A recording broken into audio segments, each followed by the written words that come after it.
गुरु शरणं गच्छामि, गुरु शरणं गच्छामि। मंत्रों की मंत्र की ऊर्जा से जनमानस किस प्रकार से अपने स्वयं के शरीर को और आसपास के वातावरण को ऊर्जावान कर सकता है। पहला बात है, यज्ञ के दर्शन मात्र से ही आत्मबल बढ़ता है। जी, जैसे मैंने गायत्री के विषय में भी बताया, जी, आत्मबल बढ़ता है। जी, सूर्य सारे जगत को प्रकाशित करता है, जी, प्रकाश देता है। जी, तो जैसे सूर्य उदय होता है और पूरे जगत को प्रकाशित करता है, जी, तो इसी प्रकार से हमारे जो यज्ञ है, जी, जब वो प्रकाशमान होता है तो उससे निकलने वाली जो ऊर्जा है वो हमें प्रभावित करती है, सबको प्रभावित करती है। जहां तक यज्ञ की आहुति का मंत्रों का स्वर जाएगा, मंत्र की वहां तक प्रभावित करेगा। यहाँ तक कि पेड़ पौधे तक को प्रभावित करता है, जी, वायुमंडल को तो करता ही करता है। अभी मैं बता रहा था कि जिस समय पृथ्वी के ऊपर पहला यज्ञ हुआ, जी, तो ब्रह्मा जी आए, उपस्थित हुए, जी, और ब्रह्मा जी ने यज्ञ में 4 दिशाओं के स्वामी नियुक्त किए। जी, हम लोग सामान्यतः 10 दिशाओं के स्वामी नियुक्त करते हैं यज्ञ की रक्षा के लिए, 10 दिक्पाल जिनको बोलते हैं। जी, वो तो किया ही जाता है। जी, 10 दिक्पाल में क्या है? पूर्व दिशा में इंद्र है, जी, अग्नि कोण में अग्नि देवता है, जी, दक्षिण में यम है, जी, और नैऋत्य कोण में ये डाकनी शाकनी भूत प्रेत पैताली इस प्रकार के हैं, जी, और पश्चिम में वरुण है, जी, वायव्य में वायु देवता है, यानी 49 मारुत है। जी, नारायण नारायण बेटे नारायण। 49 मारुत है जी, वायव्य कोण में। जी, उत्तर में कुबेर है, जी, और ईशान दिशा जो है महेश्वर भगवान शिव की है। जी, ये सुरक्षित हो गई, जी, 8 दिशाएं हो गई। जी, अब आई 9वीं दिशा। जी, ईशान और पूर्व के मध्य में ब्रह्म का स्थान है, जी, ब्रह्म को स्थापित किया जाता है। जी, और उधर वरुण और जो नैऋत्य दिशा है, ये नैऋत्य हमारा कोण है, उसके बीच में हमारा अनंत, जी, अनंत कोटि देवी देवता, अनंत आत्माएं, अनंत शक्तियां वहां विराजमान रक्षा के लिए होती है। लेकिन हमने बेसिक कहां तलाश किया, बेसिक हमने कहां उठाया? बेसिक हमने यहां उठाया कि ब्रह्मा जी ने पृथ्वी पर संपन्न होने वाले यज्ञ में 4 दिक्पाल बनाए जी, रक्षा के लिए। जी, पहला पूर्व दिशा की ओर जी, सुधर्मा, सुधर्मा, जी, उनका ना ये जाना चाहिए आपका वीडियो पर, बहुत जरूरी है। जी, वो सुधर्मा हुआ।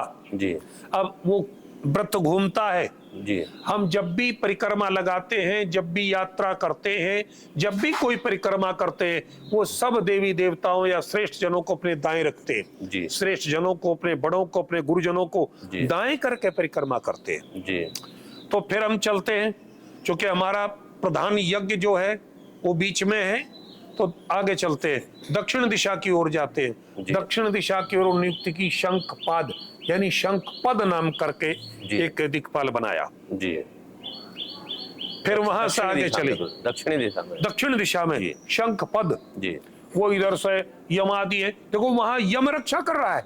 जी, अभी जो मैंने बताया पहले, यम यम के लिए रक्षा है। जी, वो सब अपने विपरीत दिशाओं में उनके मुख है, जी, उस दिशाओं से होने वाले विघ्न को दूर करने वाले। जी, लेकिन यहाँ यम से ही रक्षा हो रही है, शंखपद यम से ही रक्षा हो रही है। फिर घूमते, जी, अभी मैंने पूरी बात नहीं कही, अभी दोबारा कहूंगा, व्रत पर आऊंगा। अब उससे फिर घूमते हैं, वहां चलते हैं जिस तरफ पूर्व दिशा की ओर मुख करके अपने मुख पूर्वाभिमुख बैठता है यजमान, जी, तो उसके पीठ के पीछे सुकेतु नाम का स्थापना हुआ। उसका नाम सुकेतुमान, सुकेतुमान, हाँ जी, वो सुकेतुमान वहां बैठाया। वो रक्षा किसने की? स्पेशली यजमान की रक्षा करा उसके पृष्ठ भाग में। जी, जैसे भगवान परशुराम ने कह दिया, कृते संति में वदा पृष्ठे से सरम धनु, जी, कि मेरे आगे वेद चलते हैं और पीछे हमारे ये धनुष और ये शर और धनुष बाण मेरे हैं, तो मैं इस प्रकार से। तो वो उसके पीछे सुकेतुमान बैठाया। अब आई कि यज्ञ के बीच में होने वाले खर्च हैं, चोर इत्यादि हैं, कुदृष्टि वाले हैं, उनको कैसे रोकेगा, कौन रोकेगा? जी धन की हानि कोई ना करे, जी अन्न की बर्बादी कोई ना करे, ये भी देखना होता है। जी व्यक्ति के जीवन के क्षण का जी और अन्न के कण का जी रक्षा यज्ञ करता है। ये शिक्षा यज्ञ से है। जी। मैंने यज्ञ के विषय व्यक्ति के जीवन के जी एक एक क्षण का, जी। वकील साहब, जी एक एक क्षण का। जी और मान्यवर, जी जो आहार जी अन्न हम ग्रहण करते हैं, चूंकि अन्न की रक्षा के लिए तो यज्ञ है, अन्न की उत्पत्ति के लिए तो यज्ञ है, तो वहीं से ऋषियों ने शिक्षा दी है। जी और उसका सारा का सारा दायित्व का निर्वह कौन करता है? उसका नाम है हिरण्यरोमा। जी ये प्रकाश में नहीं है, जी। जानकारी में नहीं है। जी आप मानिए तो मैं अभी बड़े बड़े जनरली- यज्ञों की बात करता हूँ, जी बड़े बड़े विशाल यज्ञों में देखा, जी। ये नहीं होता है। ऐसा अन्न बिखरता फिर रहा है कोई, लेकिन वो ये निर्देशित किया जाता है, यज्ञ पर बैठे हुए आचार्य निर्देशित करते हैं। कल से भी ये कि पतले हैं, ये ठारे, एक अन्न का कण भी उसके ऊपर बकाया न रहे। अब जब स्वामी जी भिक्षा करते तो अपने पात्र को धोकर भी पी जाते हैं, लगता है ये मजे हुए, साफ है, स्वच्छ है। यज्ञ का पालन करने वाले, यज्ञ पर उपस्थित होने वाले, यज्ञ का आचरण करने वाले, यज्ञों का वर्णन करने वाले, अपने जीवन में उतारने वाले प्रत्येक व्यक्ति का यह दायित्व होता है, कर्तव्य होता है कि अपने जीवन का क्षण बर्बाद ना करे और अन्न का एक भी कण बर्बाद ना करे। ये यज्ञ की दीक्षा।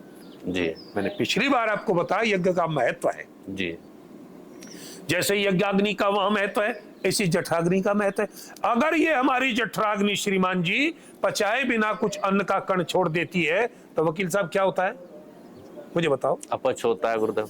तो दवाई, डॉक्टर, दवाई। बीमारी, दुनिया भर की स्थिति खराब। तब जब हमारे साथ ये होता है तो हम कौन होते हैं? अन्न देवता के साथ में दुर्व्यवहार करने वाले।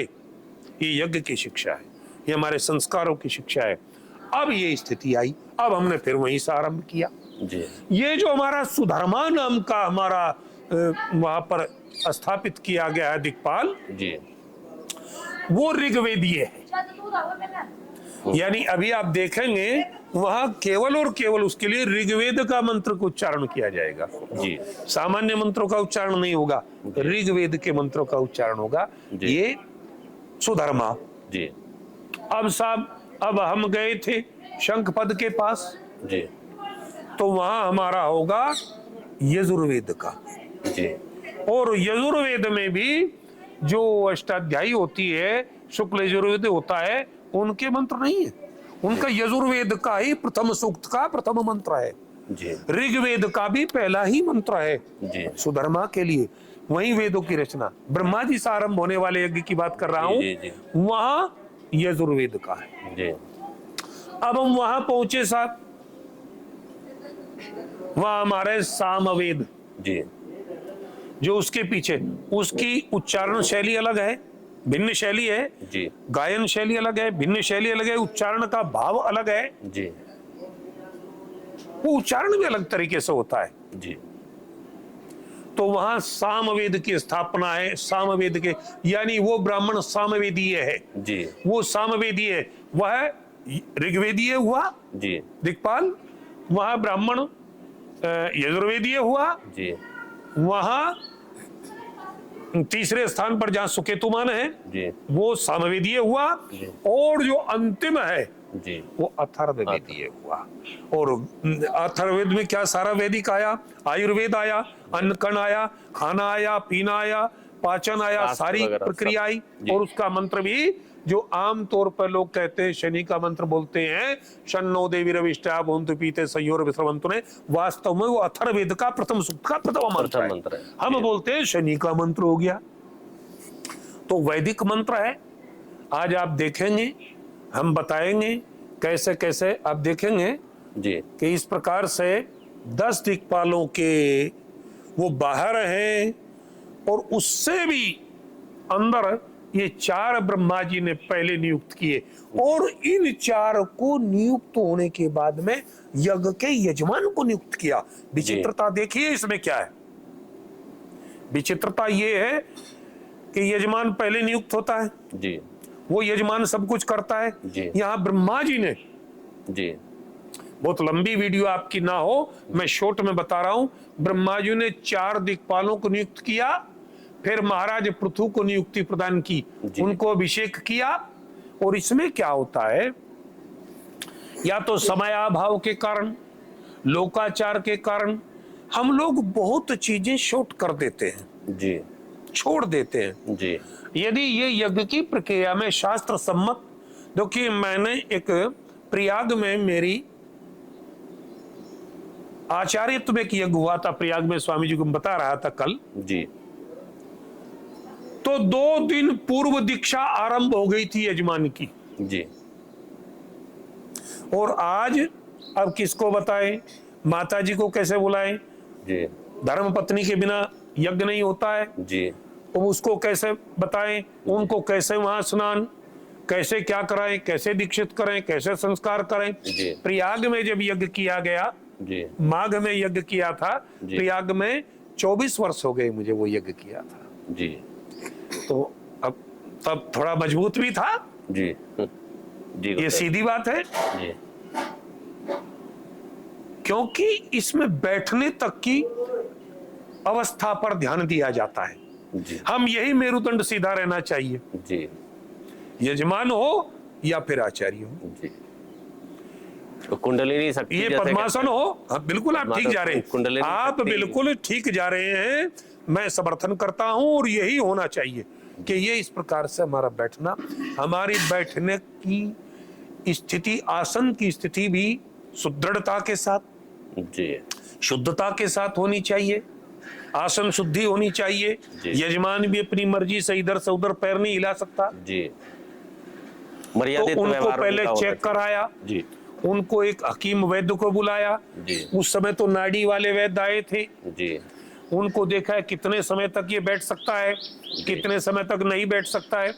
जी अब यदि ये सब लोग विचार करते हैं, समझिए अब करेंगे, अब उसमें कई बार अदल बदल होगी, तो ये भी हमारी कमजोरियां हैं। तो शारीरिक पूरा फल जो हमारा है, जो हमारी उपलब्धियां हैं, जी गुरुदेव तो यहाँ उपलब्धियों को श्रेणीबद्ध तरीके से हम देखते हैं कि कितनी उपलब्धियां होने वाली हैं, वो पूरी क्यों नहीं मिल रही हैं, उसमें क्या क्या कारण विशेष रहे हैं। जी तो हमारा किसी यज्ञ के बैठने से पहले, यज्ञ में उपस्थित होने से पहले यज्ञ के आचार्य की भी परीक्षा होती है, उसको भी, और उसकी सब प्रकार की परीक्षा होती है।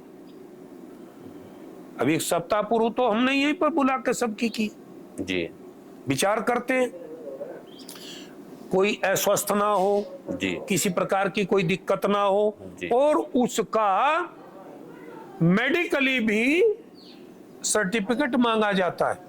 जी वैद्य जी को बुलाओ, देखो बैठेगा कि नहीं बैठेगा, जी यदि कोई अशुद्धि है, यदि कोई वायु का दोष है, यदि कोई दुनिया भर की समझ, बताते नहीं, जी बहुत सारी त्रुटियां होती है, बताते नहीं। अगर बताएं तो यज्ञ का पूरा फल प्राप्त होता है मान्यवर, जी। हम बताते नहीं। वात पित्त कफ का भी इसमें हो रहता और है। पूरा बता रहा हूं मैं, समझिए जी समझिए, बैठने तक की स्थिति। जी अब मेरी अवस्था उतनी तो नहीं है, लेकिन मैं 10 घंटे इसी स्थिति में बैठता हूँ, जी बैठ जाता हूँ, 10 घंटे बैठता हूँ। पहले 12-14 बैठता था, अब 10 तक आ गया हूँ। जी और ये होता है जब दीक्षित हो जाता है, रक्षा सूत्र के माने रक्षा सूत्र बनता है, जी तिलक होता है, रक्षा सूत्र बनता है, छोड़ दो नारायण के ऊपर, रक्षा छोड़ सूत्र दो के अपने बारे आप में को। और ये जो स्थिति है, जी इसको 3 पार्ट में आप लीजिए, जी। पहला हिस्सा ऊपर चला जाता है, जी। बीच का ये, और तीसरा नाभि के नीचे का। जी तो मान्यवर ये ज्ञान नहीं रहता ये कहाँ है। कुंडलिनी सब विचार करते हैं, जी होता क्या है वास्तव में, जी होता ये है कि हमारा इधर का जो हिस्सा है उसका ज्ञान ही नहीं रहता, संज्ञा शून्य हो जाता है, उसका ज्ञान नहीं रहता है कहाँ है वो, और अपने आप को गायत्री का उपासक हवा में तैरता हुआ प्रतीत होता है उसको। जी नीचे का कोई उसको व्याधि नहीं, नीचे कोई समस्या नहीं, जी ये ऐसा पैर बदलेगा, ऐसे करेगा, कुछ नहीं, वो आसन लग गया उसका। ये साधक के लिए अनिवार्य है। जी पंडित नया और वैद्य पुराना, एक पुरानी कहावत बता रहा हूं आपको मैं। जी गुरुदेव। पंडित नया और वैद्य पुराना। इसलिए जिस समय मैंने ये पंडिताई का कार्य छोड़ा, जी कर्मकांड का मैंने कार्य छोड़ा, जी पूर्णतः स्वस्थ होते हुए, युवा होते हुए जी। मैंने उतना समय कर लिया और उसके समय छोड़ दिया, अब नहीं करूंगा, जी फिर सिखाऊंगा। जी सिखाने लगा तो फिर नहीं किया। मेरी सामर्थ्य, जी मेरी शिक्षाएं, मेरी योग्यताएं जब शिथिल होने लगे तो फिर हम कार्य करने के लिए उद्यत नहीं हो सकते। फिर बैठें, दर्शन करें और मार्गदर्शन करें और बताएं। अभी और सवाल बताइए, आप क्या करना चाहते हैं? अब वीडियो पूरी कर लेते हैं।